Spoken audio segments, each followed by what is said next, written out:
போதை ஒழிப்பில் சிறந்து விளங்கிய காவல்துறையினருக்கான முதலமைச்சரின் காவல் பதக்கங்கள் அறிவிக்கப்பட்டிருக்கிறது. மாவட்ட காவல் கண்காணிப்பாளர்கள், ஆய்வாளர் உட்பட 15 பேருக்கு பதக்கம் அறிவித்திருக்கிறார் முதலமைச்சர் விஜய். முதலமைச்சரின் காவல் பதக்கங்கள் அறிவிக்கப்பட்டிருக்கிறது. கடலூர் எஸ்பி விவேகானந்த சுக்லா, ராமநாதபுரம் எஸ்பி சந்தீஷ் உட்பட 15 பேருக்கு காவல் பதக்கம் அறிவிக்கப்பட்டிருக்கிறது. இது தொடர்பான மேலும் விவரங்களை தருவதற்காக செய்தியாளர் செலினா இணைப்பில் இருக்கிறார். செலினா, வணக்கம். முதலமைச்சரின் காவல் பதக்கங்கள் அறிவிக்கப்பட்டிருக்கிறது. யார் யாருக்கு அறிவிக்கப்பட்டிருக்கிறது? மேலும் விவரங்கள் என்ன?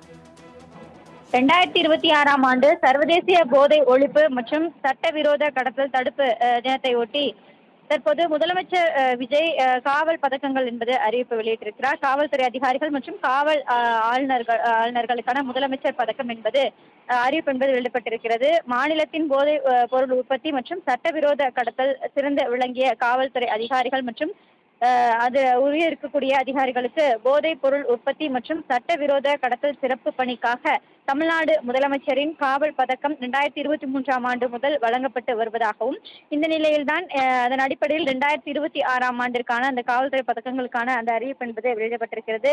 15 பேருக்கான அந்த பதக்கங்கள் என்பது அறிவிப்பு வெளியிடப்பட்டிருக்கிறது.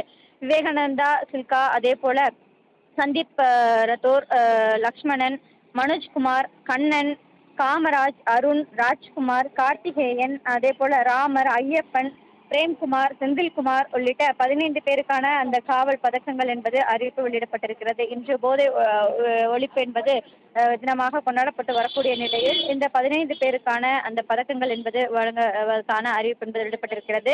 அவர்கள் அந்த போதை பொருளுக்கான அந்த நடமாட்டத்திற்கான தடுப்பு பணிகளில் எவ்வாறு ஈடுபட்டார்கள் என்பது தொடர்பாகவும், அவர்களுக்கான அந்த விழிப்புணர்வு ஏற்படுத்துவதற்கான அந்த நடவடிக்கை தொடர்பாகவும் அவர்களுக்கு பதக்கங்கள் என்பது வழங்கப்படுவதாக வெளியிடப்பட்டிருக்கிறது.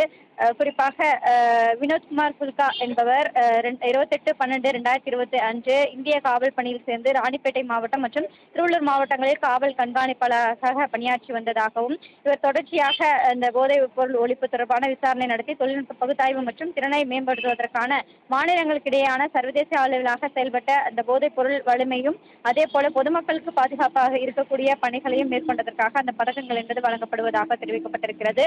ஒவ்வொருவரும் எந்த பணிகளை மேற்கொண்டார்கள் என்பது தொடர்பாகவும் அவர்களின் விவரங்களோடு இந்த பதக்கங்கள் என்பது வெளியிடுவதற்கான அறிவிப்பு என்பது தற்பொழுது தமிழ்நாடு அரசின் சார்பில் வெளியிடப்பட்டிருக்கிறது. 15 பேருக்கான அந்த காவல் பதக்கங்கள் என்பது வழங்குவதற்காகவும் தமிழ்நாடு அரசு இந்த அறிவிப்பு வெளியிடப்பட்டிருக்கிறது.